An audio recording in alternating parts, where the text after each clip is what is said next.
Here's some tips for going on a first date to help you make sure that you're taking your relationship where you want it to go. Number 1, take her somewhere that you go often. You'll give yourself a lot of credibility and value if you take her to a place where everyone knows you. Stop and chat with the staff there, learn their names and make sure they know yours. It only says good things about you. If you don't have a place like this yet, make one. Number 2, take her to an interesting restaurant. It's a lot more fun to go eat sushi or some type of authentic ethnic food than just going to a more common restaurant. You don't want it to be so interesting that there's always something crazy going on and you can't talk to her, but just make sure it's a little different. Number 3, relax. The more you relax and show that you're comfortable, the more your date will relax too. If you feel like you're getting nervous or tense, just take a deep breath, relax your shoulder muscles and smile. Just focus on having a good time. Number 4, get rid of your expectations. So many guys that I meet wrap expectations around everything they do. They think buying dinner equals she's going to be my girlfriend or wife.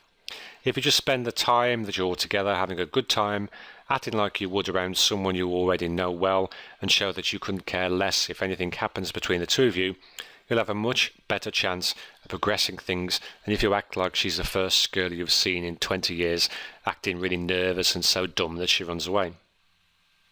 Number 5, don't talk about normal boring topics or guy topics if you want to be like every other boring guy out there. Talk about what job she has, where she's gone to or goes to college.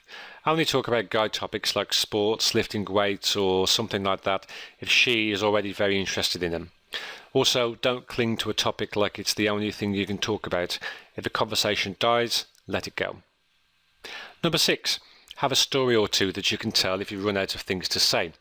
When the conversation stops, just say, anyway, and go into a story. The story doesn't have to be something too amazing, just a little bit different. Tell a story about a date that you went on and where your date did something embarrassing or funny. Women love to talk about relationships, and I've found that they are the easiest to come up with. If you're having problems, just grab a girly magazine and read it for 15 minutes or so. You should find more than enough things to talk about in that. Number 7, know a little bit about a lot of things. Now you can ask me almost anything, and I'll probably know enough about it to talk for at least 5 minutes. The more you know about, the easier it will be to hold conversations on just about any topic. Number 8, if your date wants to talk, listen to her. People like to talk and get the feeling that what they have to say is important. This doesn't mean that you should ask her endless questions trying to get her to talk. If she's not talking, feel free to, but don't interrupt her if she is.